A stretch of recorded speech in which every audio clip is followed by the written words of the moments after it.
Stefan talks with everybody all the time. I know you're hugely into people side of security and integrating that in. So thank you for being here. My pleasure. Glad to be here. Excited to talk today. Awesome. Next, we've got Aaron Shaver from Overpower. Some of you might know him, and kind of a hometown favorite here in Michigan. You've been working with security for a long time, been in the trenches of artificial intelligence. Thank you for being here. Of course, happy to be here. And then Brian Schneebel, he's a director of cybersecurity at GTS, another one of our partners that helps enable C3 and do all the great work that we do. You're a Michigan native and from the east side of Michigan here, so welcome. Love the west side, though, so happy to be out here. Yeah. So, Stefan, you travel the country, travel the globe, talk with a lot of people all the time, CISOs, CIOs, you help our partners. I'm curious, what's been top of mind this last year for a lot of those executives? How are they trying to get their arms around things and trying to get more done with what they have? Yeah, it's a great question. So as we look at the executive leadership landscape in almost every vertical across the nation and the world right now, the number one constant is the rate of change that's going on. So everything is changing incredibly quickly.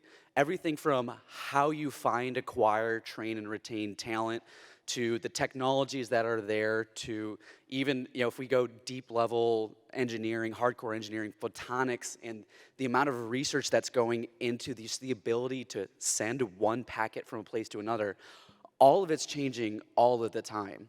And so when we look at, again, back to the executive leadership perspective on security, AI, privacy, all of the challenges that we have today, one of the biggest questions that's come up more recently, and it seems to go in waves, is the build or buy decision. Okay. And that decision is even more important now than it has been previously. So if you go back and you look at some of the books like the Phoenix Project and some of the other foundational things that help us understand how we build, how we go to market as a team, when we look at that piece, the word of the year that we just pitched this in Phoenix last week was, we think the word of the year for 2024 is consolidate. So because of all the change right now at the handoff between generations and the technology changes, executives in the space right now are trying to figure out how to build a stable competitive advantage, and that build or buy decision usually means if you only build what you take to market and you buy everything else. And you can't do that with an incredible smattering of point products all over the place. And so being able to consolidate your operations, and you can do that in many different ways, that is the word of the year that we've branded as 2024. And we think that's the word of the year going forward. We think it's just the tip of the iceberg. Great, thank you.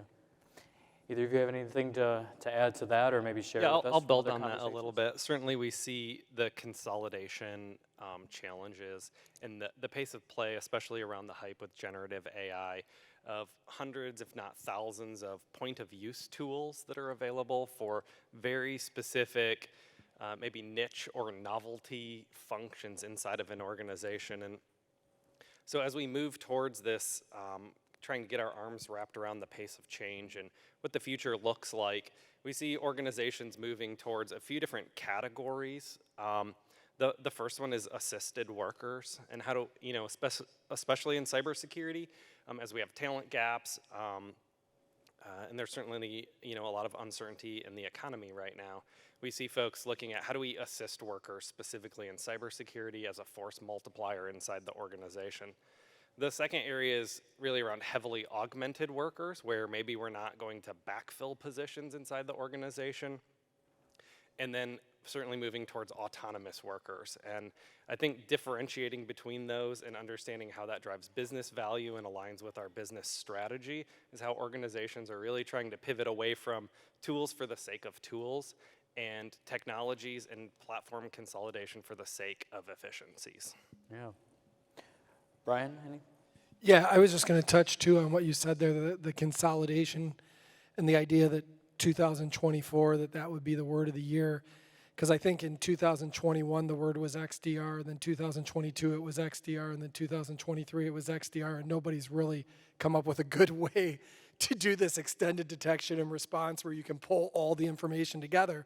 But everyone's done a good job of marketing to it. But the reality is, people then believe they could have a lot of different disparate tools, but they'd be able to pull all that information into a centralized location or some XDR tool that they bought. But it was more of a concept than it was an actual solution. And that's what you're starting to see when it's, what part of the build then do we do? And that's why companies have started to turn to say, and this goes to some of the larger companies, building their own data lakes, different locations where they can pull that in, and then using, and people use the word AI, but then using some of those algorithms that they've built to go ahead and be able to search data at a much faster rate to then empower people to do more with less. The other side of it, though, one thing that I have seen more so, especially in the last 6 months, and I think it's when NIST added onto the identity part, the governance piece, you're seeing a lot more on the GRC side, and then it's, well, where do we make our investments? We tried to do this with people in our own spreadsheets, right? But now that somebody at a higher level has to take ownership, because that's part of it, it's like, well, if I'm going to own this, I need this reported out quarterly. And it's like people doing that yearly budget. That process takes a long time, and that's where I'm starting to see not only better tools, better processes, right? But people really starting to embrace a better way to do some of that governance piece. Yeah, awesome. And Aaron, you brought up something about around value creation, and that was on one of Gartner's lists for 2023 of a trend. So I'm curious if you have any insight of maybe some interesting stories about, using security to create value in the organization, maybe drive business forward, and then if Stefan and Brian have some stories too. Sure. So we come at technology from an interesting angle because you can think of us more of as a venture capital firm than a technology development corporation. We have 35 portfolio products across a variety of spaces, and some of those are cybersecurity. But we see a lot of subscription fatigue and spend fatigue, specifically in cybersecurity, in other areas that are traditionally cost centers inside of an organization. And as we look to invest in products and what the future market for those products are, it's very much of what's the hard dollar value proposition associated with that product in the organization. So that's either going to be an efficiency gain in labor offset or risk reduction that can be directly attributed to tooling or capabilities inside the organization.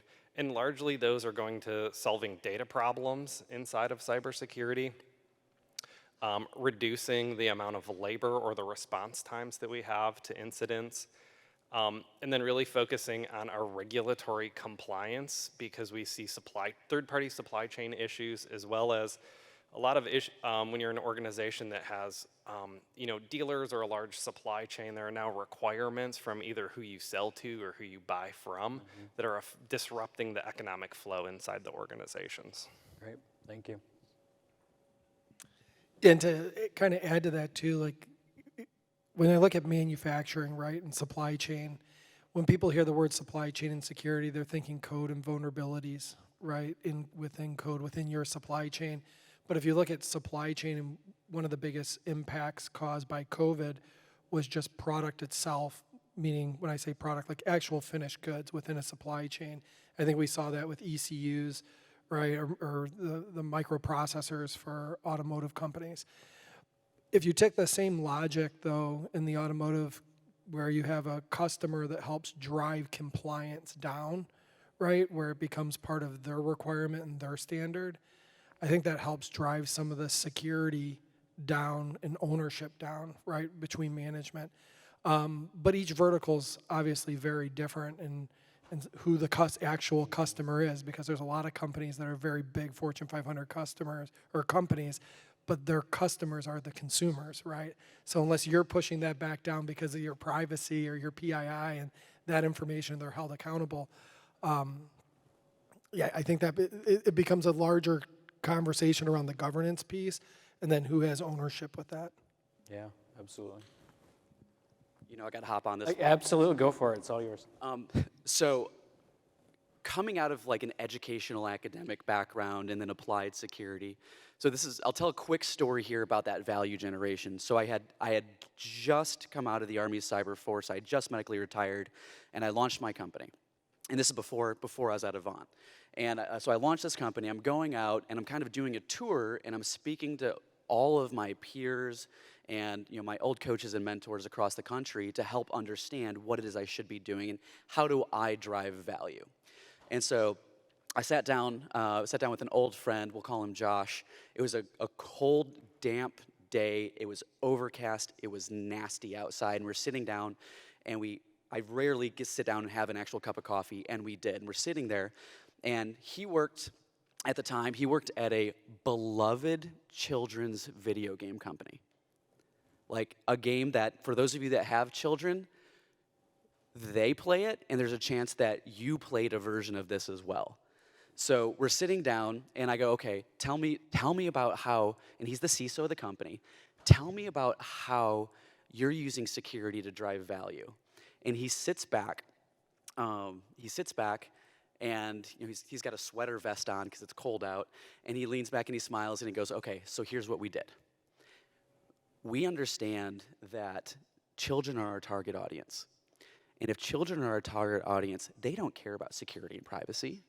But who has the keys to those kids spending money on our platform?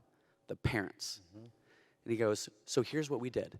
We built a world-class security program with amazing outcomes that we could verify, validate, and use those that when we did have customer requests, we could respond to them standing tall. Nice. And I go, that's amazing. That sounds great. Like, how long ago did you implement this? And he goes, well, it was 2 quarters. And I go, okay, you did this. This is great. What was the impact? And he leans back and he goes, we can quantitatively show on our revenue stream where we started the project and how we accelerated growth because of an investment in security.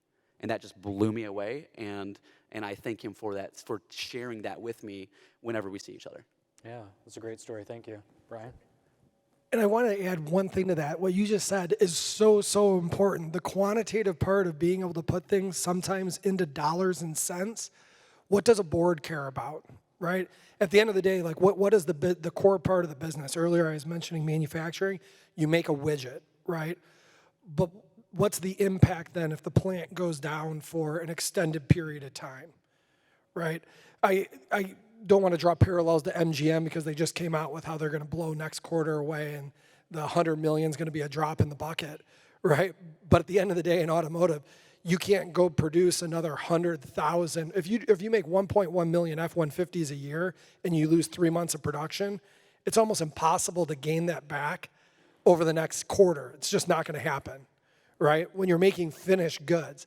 So being able to explain and translate the impact that downtime has back up is very important. So it depends what the business you're in, right? I thought that was a great way of parallel to show like, well, the business is taking care of children. If we can show the parents, who's the people that are spending the money, right? Like what's important to them. Find out what's important to the business, right? To be able to drive home what those impacts could be or what the value of security could be. Great, thank you. We know each other pretty well. You hit a couple of the lines on my cards already. So, kind of moving forward here a little bit, moving into the artificial side of this, and maybe some opportunities in cybersecurity. Talk about detection and response, automation. I'm curious what some of your thoughts are, what you're seeing, or maybe what you're seeing coming to the market, or what we should be expecting to really harness the power of artificial intelligence for better security. Sure, I can start with that. So we break everything down into these 3 categories of, is it about assisting a worker that's in place? Is it about creating heavily augmented workforce across the organization? Or is it about creating autonomous capabilities that can be overseen by an expert in the loop inside the organization?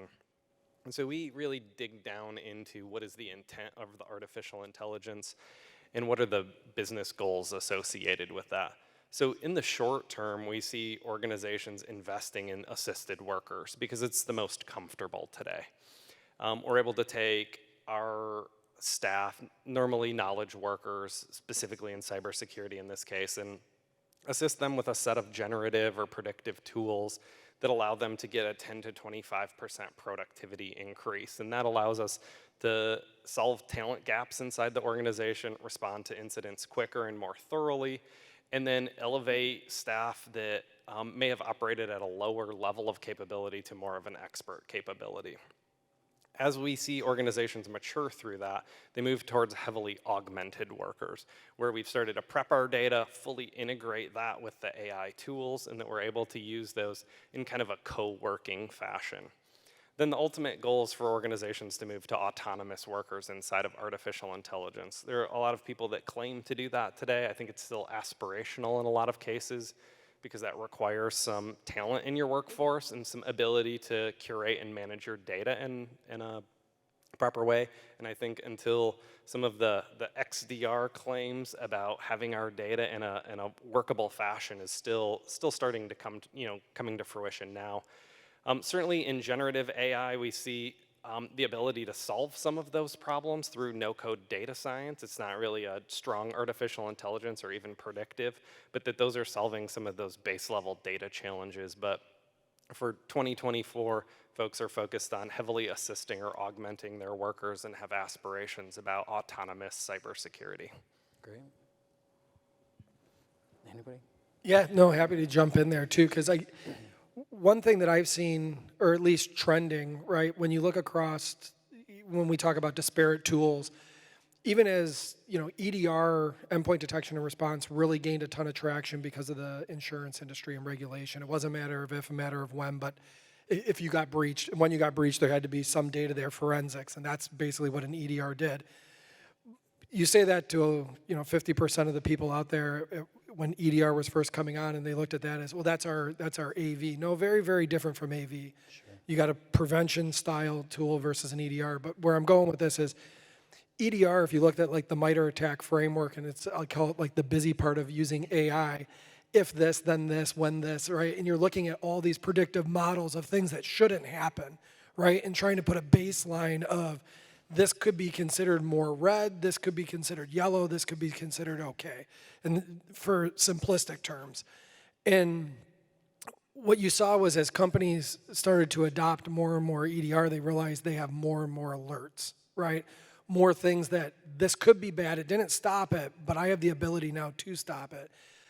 But as that number of alerts began to grow, the ability to manage that is very different than when you were managing your traditional antivirus, which was go or no go, right? It's a simple gauge, same thing in automotive, go or no go gauge, parts good, parts bad, right? So this started to transcend then security and the idea of support, because now you have your network information coming in, your network logs, you have firewall logs, you have all this other information. So if you're bringing it to a centralized area, even outside of EDR, the ability to have people look at this, and this is where solutions, and even some of the managed detection and response and SOC as a service companies are using their own secret sauce, right, to create their own, whatever they want to name it, right, to be able to then look through that. And it's really what it's doing is creating the automation piece for like their version of SOAR technology. And you're seeing more and more from the SMB to mid-enterprises space begin to evaluate these because they realize like, just because I have an EDR doesn't mean I'm safe. If I can't make a response in time to say, yeah, it showed me. Like every time some new big news alert comes out, move it, you name it, whatever it is, hits the fan, each EDR company jumps in to show how they would have seen it. And then the next day, it's how we would stop it. But in the first day, it's always how we would see it. Yes, you see it, here's the information. And now you're changing whatever your algorithm is to show how you would stop it. And this is where you find value in, like, what are those other solutions out there that could help assist in this? And I'll go further on the AI conversation when we talk like some of the natural language processing. I know the Spotlight was showing large language models. Mm-hmm. Now you're starting to see that move into email security. And it's one of the reasons I was so bullish on it a year ago. Email security was very much predicated on the same thing as AV, which was, good or bad, right? And how it stopped things. And now you have the ability to look at natural language processing using that AI and those human-built.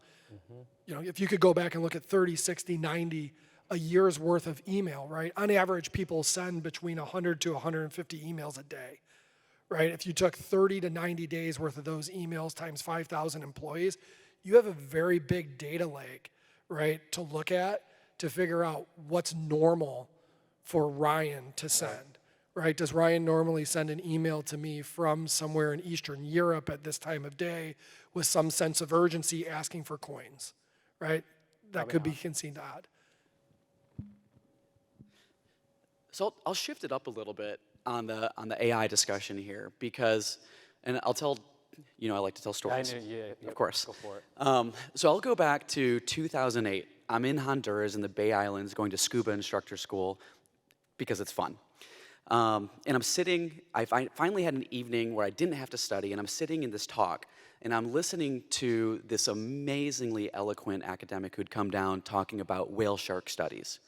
And they talked about this really tough problem. Don't worry, I'll land the plane. Okay. And they talked about this really tough problem about how do you identify one whale shark versus another one. Really important for conservation, right? How do you track these amazing creatures as they go all around the world? And they said right behind the gill plate, there's a small area where there's just a couple white spots that's different on every creature. That's the only, other than like size, that's the only element of a whale shark that's different from individual to individual. And so this academic's standing up at the front, and so somebody asked, okay, well, how do you use that? How do you identify it? It would take someone a long time to figure out what they look like how they're different, and then to tag them. And he kind of smugly sits back, and he goes, well, little white dots on a black background. We talked to NASA, who has an AI algorithm. This is in 2008. We talked to NASA. Conveniently, it's almost like they were up here today. Thank you, Leland. Little white dots on a black background that they can use just a small pixelated image and determine what's different in a nebula.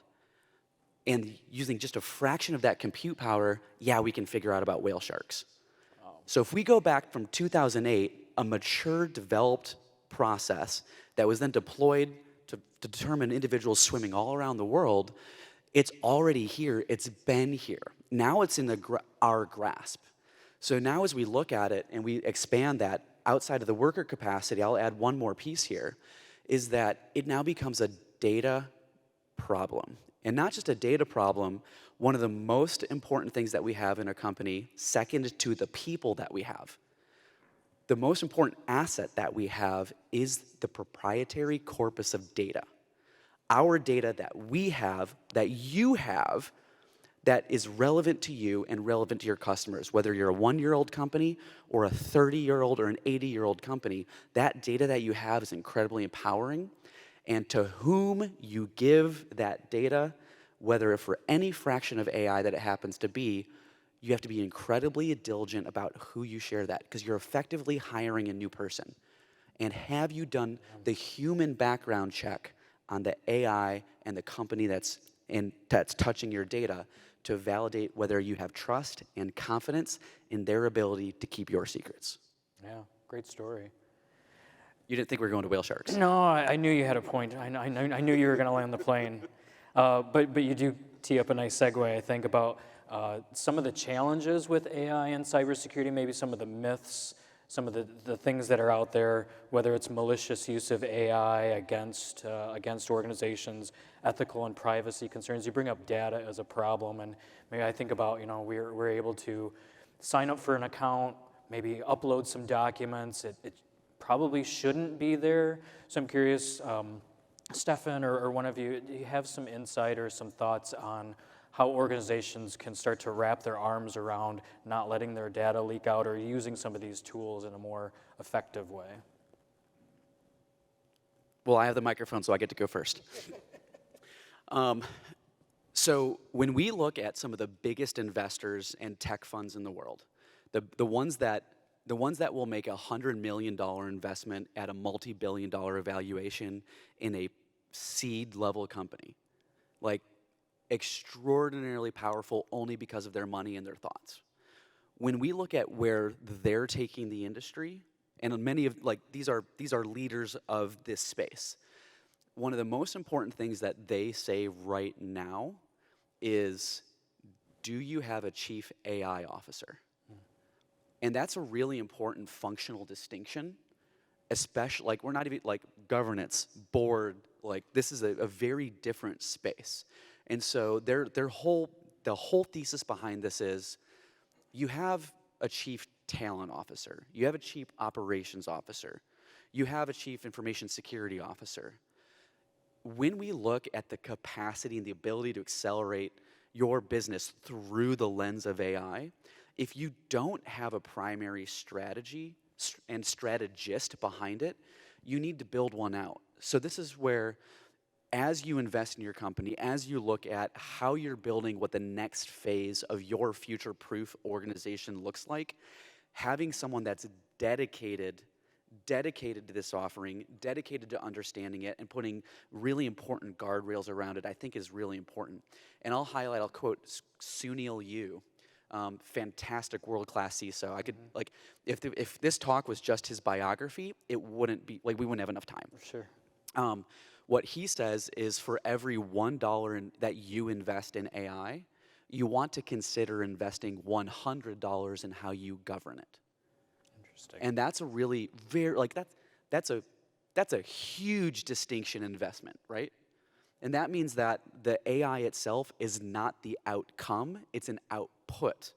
And the inputs and the strategy have to be around people, because if we forget that it's just an AI thing, that's a function and a feature and a product. But what is it designed to do? It's designed to help people move faster so that way they can realize their dreams. Yeah, great, thank you. Yeah, so I'll build on that a little bit. This is certainly the space where all the capital in the private equity area is going today, is looking 12 to 36 months down the road about investments in the strong classifications of artificial intelligence. So beyond predictive analytics, beyond data science, and novel capabilities of the current generation of strong AI and future generations of AGI that are being prototyped now. So as far as the privacy piece of it goes in security, there is the security of AI, and there is AI used in security. There are different purposes for that. The security of artificial intelligence. You can even say that again. That's so important. You should say it again. There's a big difference between the security of AI and using security in AI. And what we're talking about now is the security of artificial intelligence. And that is a much, much larger gap than using AI in security today. There are still a lot of question marks about the security and privacy of generative and strong artificial intelligence. And that's where huge swaths of the private equity money are going today, because solving this problem is what converts strong AI from a novelty into a commercial tool that we can use. And that's largely unsolved today. We have put 9 figures of investment into that space. We work with many different funds who are doing the same as well. And they're really moving from these very specific point of use tools into AI operating systems and ecosystems that control privacy in real time, that manage your large data estates that are fragmented in real time, that process security and create applications and delivery mechanisms for those users at the point that they complete their job. And that's really the next phase of converting from this thing wrote a poem about my dog to the ability to use it to transform our business. And we really do believe that this is the fifth iteration of industrial innovation. And you can look back through electricity and steam and horsepower, et cetera.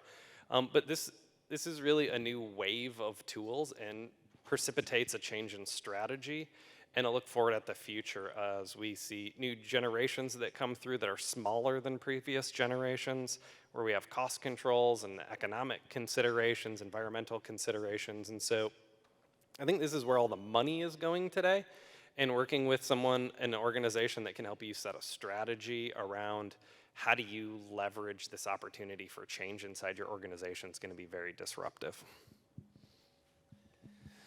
So I have a lot of thoughts on AI in the amount of investment and private equity and venture capital that's gone into it, and the problems that it's trying to solve, or that they believe it's trying to solve.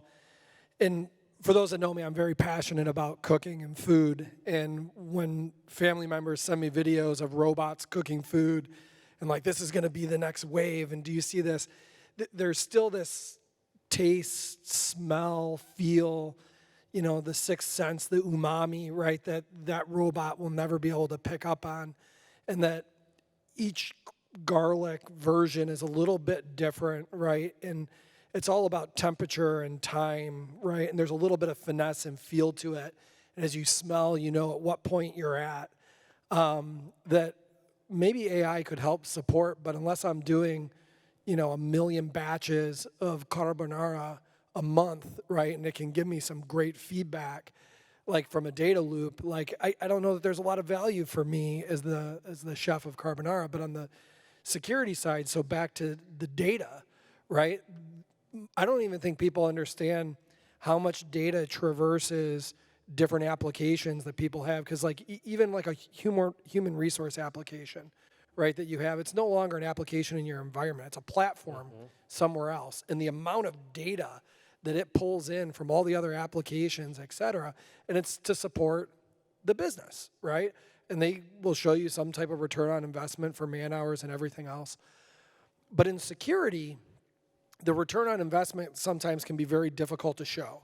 And this is why I pivot back to like even on the email side, because it's the natural language processing, some of the ability to use the AI just on that, because you have a definitive number of emails sent by one person that you can look at, that you can bring in. And now they're using these same models then to evaluate your network, what's normal for my network, almost from like a UEBA standpoint. It's using behavioral analytics, right? So it's looking more at your normal, right, and trying to establish what's not normal for the environment to be able to make decisions that much faster. And that's where AI becomes really powerful on the security side.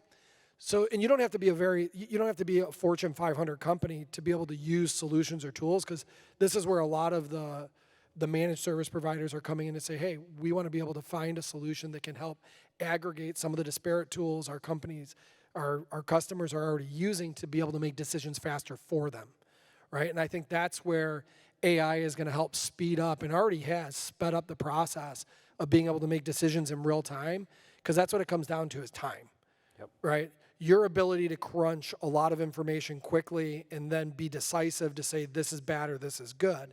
And if you can narrow that time, I look at it as like time to value, but time to response, right? In the cybersecurity world, that's everything, right? Seconds mean everything. You know, it's not just unplugging machines, right? It's the ability to really stop something and quarantine it. So that's my thoughts. And I could go back into the whole food comment for a long time, because It's not lunch yet. You're making us all hungry. yeah, I really don't think AI is going to solve my carbonara or my chocolate chip cookie recipe problem. We mentioned, I think, Stefan, you brought it up a little bit, and I know we've got some different thoughts on the panel about how organizations are kind of restructuring or creating new centers to wrap their arms around AI. It seemed like you're of an opinion, one person to kind of help lead the charge and set some strategy. But I'm curious, are there some other people have some other thoughts on what's working or maybe what hasn't worked and where organizations are going? I have lots of opinions. We do see some work in centers of excellence. Certainly agree with the need for leadership over artificial intelligence, but we see that more akin to human resources than akin to technology management. These workers, whether they're digital or augmented workers, have scopes of practice and capabilities that they're validated for, and the management of them is more similar to managing a new employee than it is to managing a new software platform. So we certainly need that piece of things. But with the infusion of no-code data science, with no-code generative AI, because you have to understand that the programming language of generative AI is English. For your average user, we're not writing in Python or C or Java. We're programming workers in English, just like we would communicate with our team members. So as we move out of the predictive analytics and into strong generative AI, we see this rapid decentralization of technology and risk management associated with that. And in some leading organizations that we work closely with, we're starting to see the collapse of the centers of excellence that can't keep their arms around the technology. Because so we have to understand how to perform risk management and governance as a vestigial band to the development work that's happening. and make sure that there's a partnership there, but there's no way that we keep our arms around this and that we have the centralized department of AI that every request goes to for a tool or for a use case or for an implementation, because we see teams building their own chatbots, solving their own problems, running their own dev sprints with no developers in it, with no representation from IT. And they're solving their own problems at their own pace to meet their own goals, to grow their own teams, to meet their own strategies, to get their own bonuses. And they're largely bypassing IT in a lot of ways to do that. And I think that's going to precipitate a change in the relationship between the technology leadership and the actual users and this new generation of no-code developers. I figured you were going to jump on the no-code development and lack of visibility. I was going. Go for it. No, please. Okay.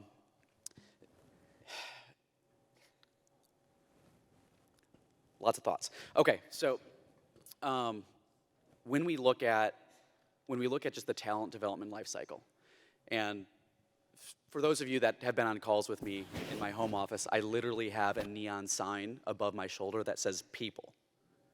Because it all comes back to people, right? People are, who we hire, who we support. People are our clients, regardless of whether they're in automotive, manufacturing, you name the vertical.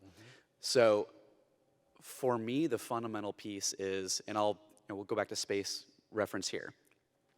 Neil deGrasse Tyson says he has no intention of sitting down and looking at every single piece of image that comes off of a new telescope. None. Not a bit. Not a chance. In fact, he says you'd be insane. This is Neil deGrasse Tyson, right? We can all agree he's incredibly intelligent and incredibly successful. There's no reason to have people looking at the vast majority of these things.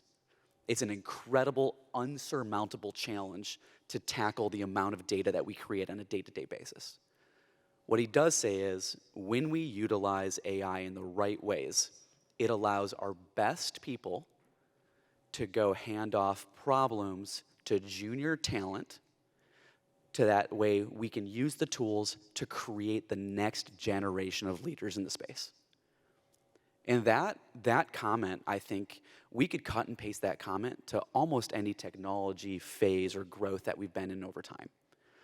And it just took an astrophysicist, one of the best in the world, to get us to go, oh wait, let's step back. This is a tool that allows us to enable people to do their job, to coach the next generation, so that way we can now coach that next generation ourselves into building the outcome that we need to drive as an organization, as a company, as a nonprofit, as a university. And if we take a look at those bedrock foundational drivers and truths, and we keep those first principles approach to everything that we do, that then allows us to make better decisions and bet on the right horse on the right day, so that way we can all go win and we can all be happy. Great. And I'll let you take the no-code tackle. No, I revert back to a lot of automotive parallels or analogies. And earlier you mentioned the Phoenix Project, which for those in the room that have read it, it's actually a really great book. But the idea of that DevOps and one-piece flow stems from automotive. There's a lot of other terms that tech leaders have brought up that they use for their own, I shouldn't say their own, that the tech industry uses that actually stem from some of those quality controls, even from the Toyota production system. And then when you go even further to the Unicorn Project, it takes it even one step further. But if you look at the idea of DFMA and PFMA, design failure mode analysis and process failure mode analysis, before you move anything into production, and I am going to revert and talk a little bit about Tesla in this same voice, might be a technology company, might be a software company, but the fit and finish of their door and their moldings and everything else, that vehicle hasn't done a major model change in over 10 years. You got enough data to figure out when your dies are starting to lose, right, some of the performance gaps on them, right? Fix it. You have the data, right? But why is it so bad? Why is it so bad to manage supply chain? It's difficult because it comes back to people and process. And you can look at the part that you're trying to make, and then people talk about, well, look how profitable they are. Well, when you made the same vehicle for 10 years, you can be. You haven't had a major model change for 5 years, right? When you have to return a profit in 2 to 3 years, that's very difficult. So you look at every single process you have, and this goes back to the code and no code, right? You look at the process that you're putting in place, and you could put in a $6 million line, but if you're making a 30-cent widget, you're gonna get no return. So your management comes back to you. You wanna put all these security controls in place? Sweet, you can buy $6 million worth of security controls, but we make this. So somewhere you gotta remove $5 million, right? And figure out how you're gonna do it with people.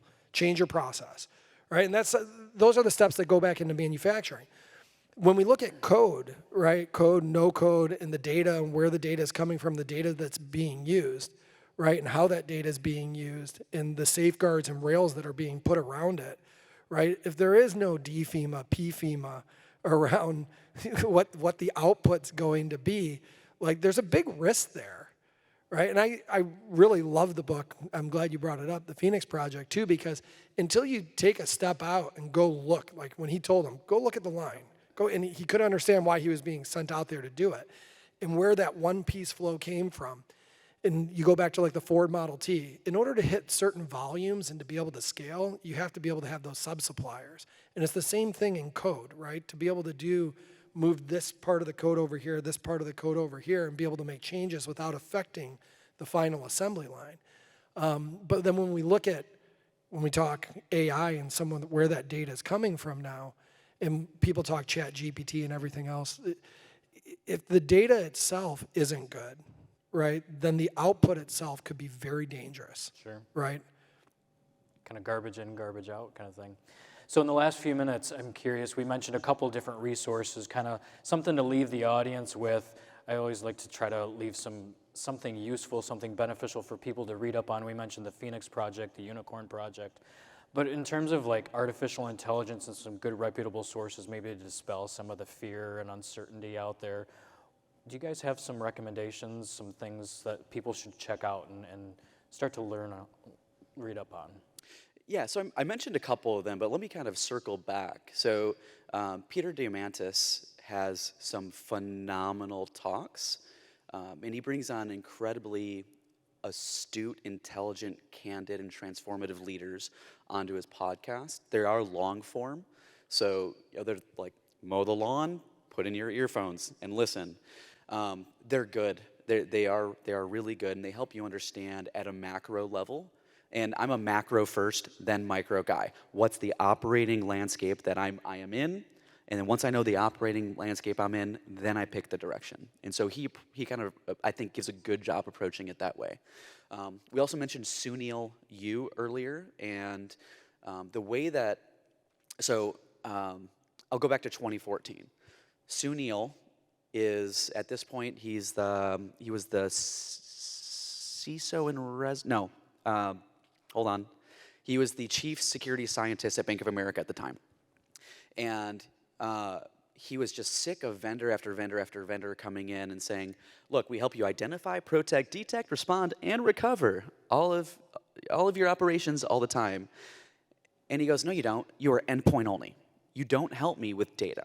You don't help me with these other asset classes. And he had this like, I'm about to flip the table moment. And then he goes, okay, what do we do? How do we change the industry? How do we ramp all of this together into a way that's meaningful for boards to understand? And my joke is usually, what do boards do? Boards like to tell you that they manage and mitigate risk. No, they don't. They turn little red X's on a PowerPoint slide into a green check mark. That's it. And that's how they manage risk. But the outcome there is that when you look at what we call the cyber defense matrix, which now we have govern as well. Thank you, NIST, for our new function. It turns a security program into color by numbers. It makes it simple, tangible, and it allows us to answer the board's three primary questions. How much are we spending on security? Are we spending in the right places? And are we confident in our program? Great. If we can answer those three questions, then we will win. And Sunil's cyber defense matrix, we could do another follow-on talk on how to use it. Yeah, for sure. So I'd say, in addition, if you're highly technical and you want to go more, go read the book. If you're not, don't get the book. Get it for your security team. We'll get you a call with Stefan. And just real quickly, a couple, because we're right on time here. So, any other I'll go fast then. So certainly, from a technology perspective and security, I'm always interested in what H.D. Moore is doing in his podcast. But we follow more closely the private equity investment space, and Mitchell Damon is an analyst for Anderson Horowitz and has predicted a lot of technology trends and advises many billions of dollars of AI investment, and it's always interesting to see how they're thinking about the technology, and that's really where an organization that puts their money where their mouth is, and that's always a trend we follow. Sooner you Cyber Defense Matrix, even if you don't read the book, you can Google it, and just the images that it'll show you, it'll all make a lot more sense. I think it's a really, really good one, and it ties, like if you put NIST here and Cyber Defense Matrix here, it's the same thing, except to your point, like yeah, human readable. Like here you got identify, but what are we identifying? It's not just devices, but data, people. Like it goes through it. It does a really good job there. Another really good book to read has nothing to do with cybersecurity or AI, Born to Run. If you want to get out and do something fun, everybody could be a runner. It's just a matter of understanding how to keep your heart rate low so you can go further, go further, not faster, longer. Right? And that idea of getting outside transcends things because it gives you time to think about things. And then you can put the AirPods in and read some of the other books. Great. Thank you for a great conversation, some great points. I hope everybody took at least a few things away from that. Stefan, Aaron, Brian, thanks again.